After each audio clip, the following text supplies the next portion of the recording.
mapagpalang araw sa atin lahat.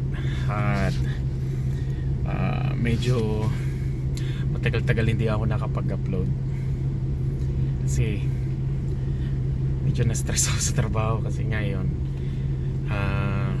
dalawa na lang kami. Umuwi muna yung isang kasama namin, so umuwi si Randy sa Pinas, nagbakasyon siya. At na-stress tayo sa mga nangyayari sa mundo. At ngayon mag-start naman tayo mag-vlog ulit. At medyo hindi ako nakapag-upload na. So guys, maraming salamat sa pag-ano niyo sa channel ko, pag-support sa channel ko. Thank you sa suporta niyo. At ngayon balik naman sa trabaho. So tinatapos namin ngayon yung isang bahay doon, at saka meron kaming ginagawang isang kitchen improvement. So ipakita ko sa inyo guys yung mga aming mga na-improve na doon. Okay? So babiyahe muna ako. A few moments later.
Flooring na dito. Tingnan guys, malapit na ako matapos. Isang ano lang, yung closet, at saka doon isang kwarto. Then halos tapos na. So no turning back ha.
Ipon sa yote, pinaharal lang sa yote.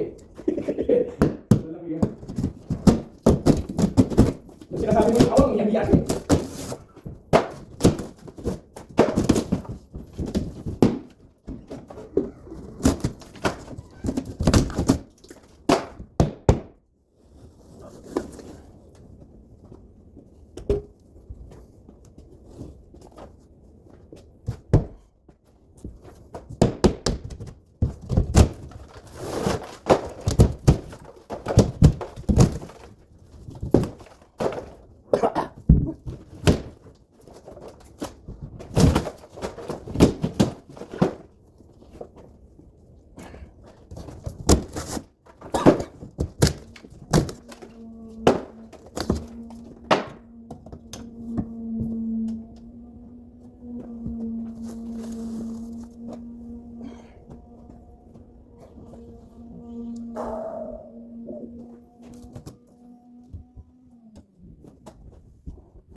So guys, gumagawa kami ng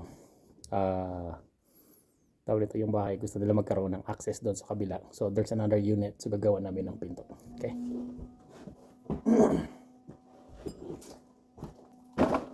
Nakikita natin nandun si Brother Darwin sa kabila.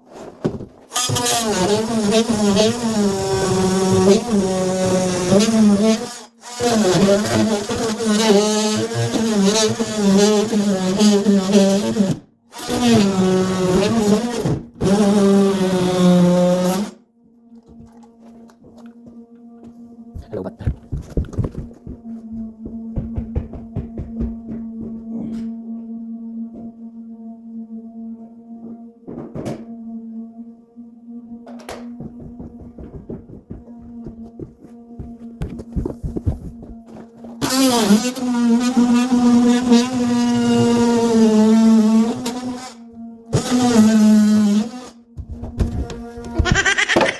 Hello, neighbor. Hello, neighbor. Bro, kinakita mo na ganito? Oh? Yung dun sa pinto?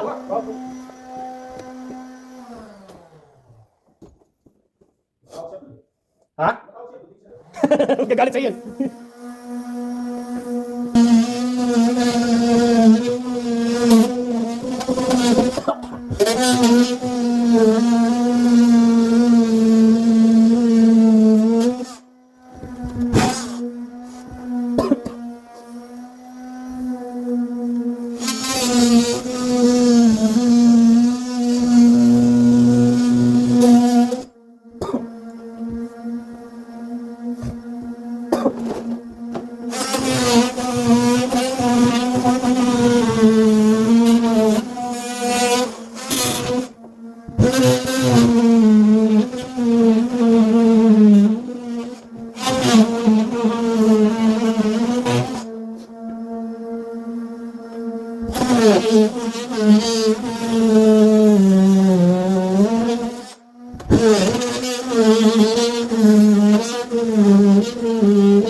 Sumunod tayo access sa kabilang bahay.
Tumatama kayo ng pag-iiso. Kaya nga ako ginawa eh. Bro, sakto niya pag-iwan ng baseball na bro. Kaya tutukin ko sa banda isa. Sige pala ba sa muna. Yan, isa. Okay, tagpas. Perfect ko. Ba't di natin naisip to? Ba't kinakamay natin? Hindi lang natin naisip. Eh, hindi ganda talaga. Nabilis ba? Oo. Parang pinadulong natin sa isa. Ah, sumat pala yan. Timog lang yan. A few moments later. So, bigyan ko kayo ng update ngayon sa aming ginagawa dito. So, dito sa may basement, tanggal na namin yung carpet. So, ito carpet yan dito. Pinalitan na namin ng flooring. So, mayroon kami isang pinto pa dito. Kasi nga yung owner nag-request na pinalagyan niya dito ng pinto. So, nilagyan namin ng frame. Nagtayo kami ng panibagong frame dito. Which is before, wala yan siya dyan. Yan, carpet to, tapos wala yan. Tapos dito sa isa, so gusto nila may access sila dito sa isang rental property dito sa baba. So nilagyan din namin ng pinto. So yan, itong pinto na nakakabit na to. So nakakabit na to siya, hindi pa napinturahan. So nakakabit na yan. So kinat namin dito yan, so nakakat siya dito. Then nilagyan namin ng bago. Okay. Tapos yung hagdan, yan, carpet din yan. So tinanggal namin lahat ng carpet. Ginawa naming flooring din siya para magiging match na sila lahat dito, lahat ng mga flooring. So iisa na lang sila. Ito hindi ko plan na i-vlog dito yung baba na to kasi ito yung rental properties nila. So may another unit din siya dito sa baba. Ayan, medyo madumi pa siya pero mamaya gagawin ko na ng flooring yan dyan. So in-update ko lang kayo. Dito sa may sa isang washroom niya. Yung washroom niya medyo kawawa yung property na to kasi parang tawag niya. Ano yun? Nawasak siya dito. So ito papalitan din namin tong pinto na yan. Medyo malaki pa ang trabaho. Tapos ito i-floors din to. So ito naka-ready na. Flooring ko na rin yan mamaya. Tapos dito. Yan. Yan, napatch na namin lahat ng mga holes. Yan, natanggal na rin. So grabe pa yung dumi pa dito. Yan. So mayroon silang kitchen din dito sa may baba niya. Yan, ito, nagtataka kami dito. Paano nawala dito yung dishwasher? Tapos, nawala din yung gripo.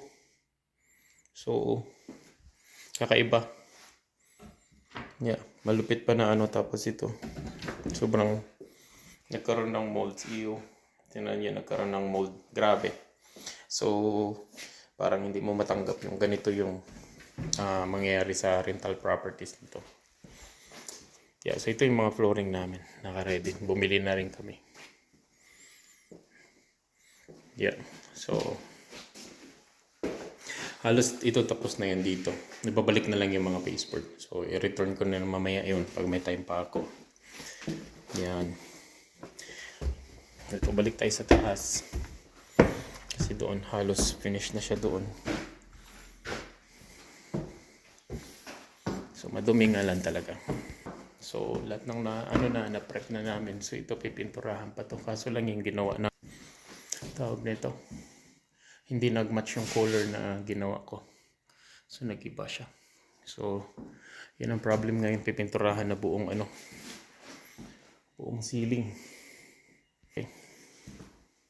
So, yeah. Tapos na dito. Lahat. Carpet din yan. So, nabalik na rin to lahat ng baseboard dito sa isang room. Ito nabalik na rin, so naka flooring na rin siya. Transition na lang yung kulang namin dyan. Yeah, tapos dun sa taas finish na rin dun, pero try natin takit tayo.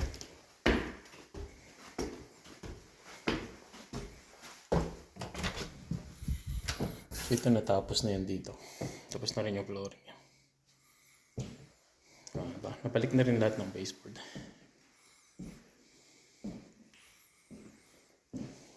Yan. Sa likod na lang yung kulang dito. So, i-caulking na lang yan. Yan. Halos tapos na yan. Tapos dito sa may... Medyo nahirapan na ako dito nung naibalik to. Kasi nga, ang daming cuttings. So, ang hirap niya i-flooring. Well, which is, nakaya naman. So, yan. At least maganda na yung ano niya. Maganda na yung...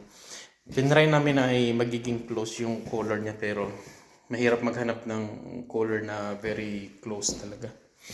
Kasi nga yung house is na-built siya back in 2015, 14. So, ito.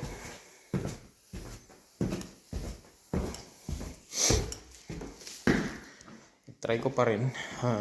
Siguro, hindi ko alam kung paano ko siya. Pero ang ganda na ng pagka-match ko ng texture niya. The problem is yung paint. Hindi siya nag-match. Yeah. So, yan lang yung update ko ngayon sa trabaho namin. Meron pa kaming mga ibang trabaho doon na hindi ko muna namin nagawa. Kasi, tinatry namin na magano na mga tawag nito updates. At kung ano pa yung mga magawa namin dito. Tinatry namin na bilisan. Yeah. So, ganito yung trabaho namin dito. Karpentero ka.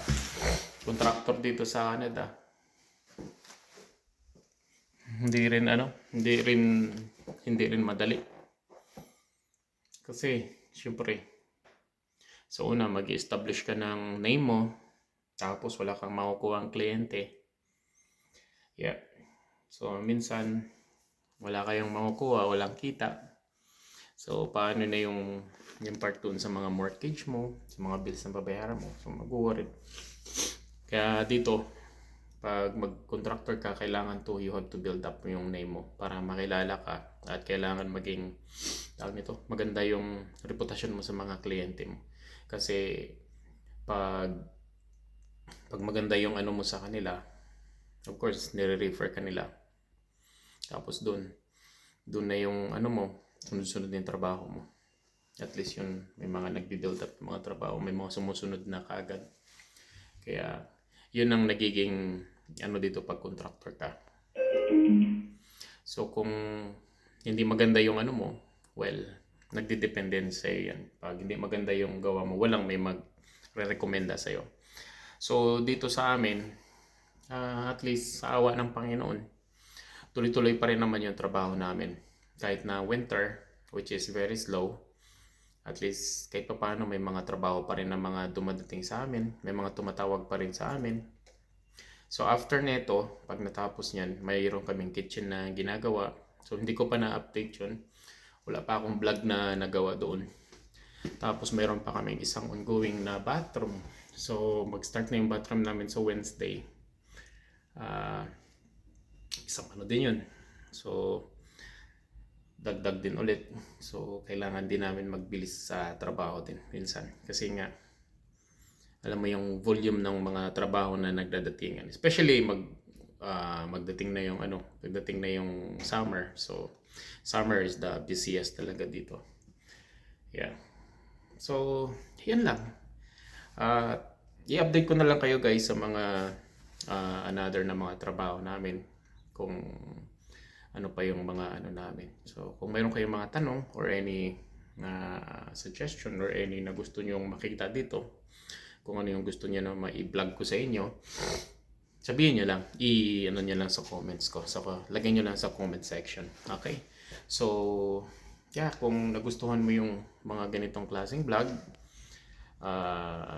please support me on my new channel. So kaumpisa ko lang din, hindi pa ako ganun ka hindi naman siya ganun kalaki. So support me guys. Please i-subscribe nyo ako. I-like at saka i-share niyo yung mga videos ko please. Maraming salamat sa mga tulong niya sa akin sa kakapanood, sa simpleng pag-like nyo lang at saka tawag na ito, pag-subscribe is napakalaking bagay na yan sa akin. Okay? Alright, so hanggang dito na lang, at sa mga susunod na mga videos ko, bibigyan ko sa inyo yung mga updates kung ano pa yung mga nagawa ko dito. Kasi wala akong mga tawag nito, hindi ako mga kasi busy masyado. Okay, so hanggang dito na lang, at na lang tayo sa susunod na mga videos again. Okay, thank you so much guys, and God bless.